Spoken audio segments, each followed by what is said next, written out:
This short video is going to give you a very brief tour of Brightspace. To access Brightspace, you're going to go up to Campus Tools and down to One Login.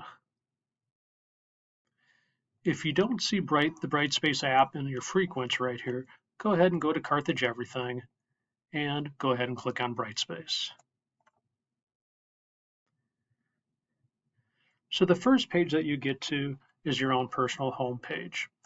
Here's where you're going to see the terms that Carthage has. So here's, the spring first 7 weeks, spring second 7 weeks, and you can navigate, through the various terms here to get to various courses.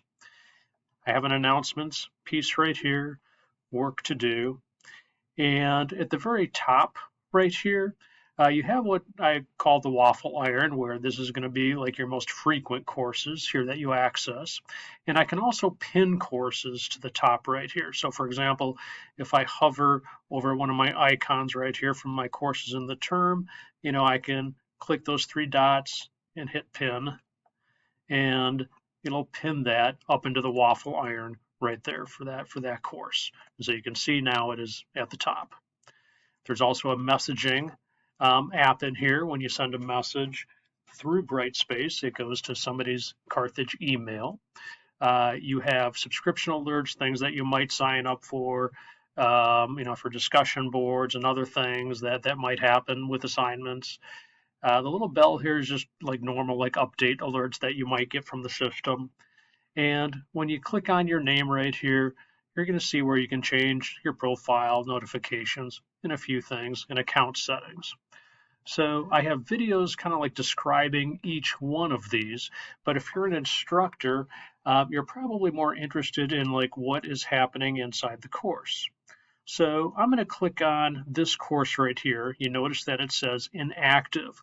All courses, when they're created in the system, will come over as an inactive. It's going to be up to you to activate that course so students can see it. My recommendation is definitely have it be active 2 or 3 weeks before that course starts so students, can see that there's something there. So I'm going to go ahead and enter that course. And so this is the course homepage. And so at the banner right here, I can customize that. I can customize my profile right here. I can create an announcement.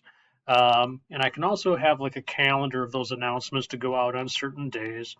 And the calendar and the work to do, as soon as things start getting populated inside the course, that will also get populated.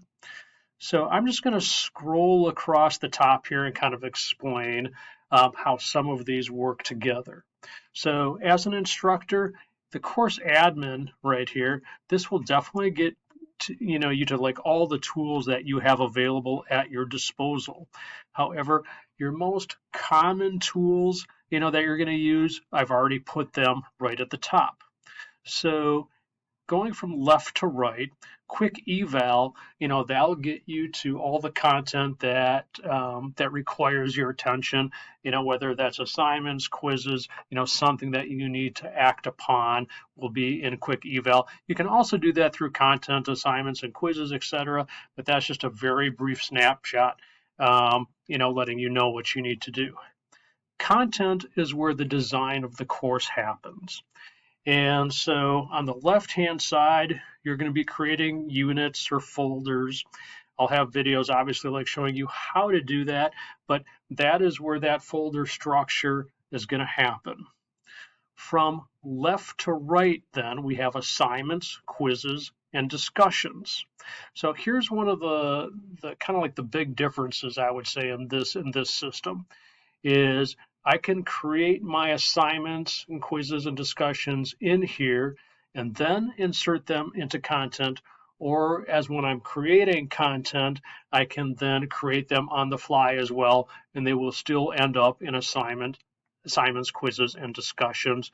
When we talk about quizzes here, these are only online quizzes.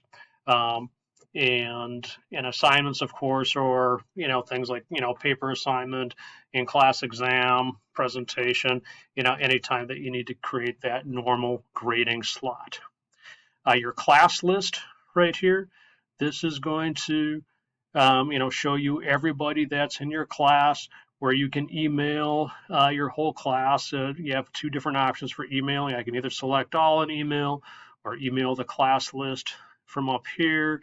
Uh, Grades, obviously this is where you're going to see, the grades going across the class. I have a video showing about how to set up your gradebook, whether it's by points or by like a weighted system. The first time you go through this, you have like a little setup wizard for the class that'll take, a minute for you to run through or so.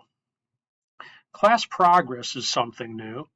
And what class progress does is you'll be able to click on an individual student on the left-hand side, and you're going to be able to see some different like metrics about that student. Not just like a grade report, but what kind of content they've clicked on. What is their progress of completion, things of that nature. Rubrics, if you're going to create rubrics, you would do it there. And underneath more right here, you have a couple of other things. There's an attendance feature right here. Intelligent agents, that's an option for you to do some automatic emailing and to set those up if you wanted to do that. Media library is where you can store some assets. So for example, I can upload, documents. I can share them with other faculty members if I want to do that, create folders, a little bit like your Google Drive. And certainly there's some official Brightspace help documentation, but once again, I have, some very specific videos like detailing, how to do all of your basic course building. Like if you were to watch them from start to finish, it's probably like 30 minutes total, to help you to design that first course. So that's a very brief tour. And I would say as a course instructor, if you're building, your course for the first time, probably, what you want to do is just start with a couple of folders, for that first week. Don't think about the whole course necessarily, because once you understand like the concepts and how things are applied for those first couple of content folders, the rest of the folders will go much easier. Thank you and have a good day.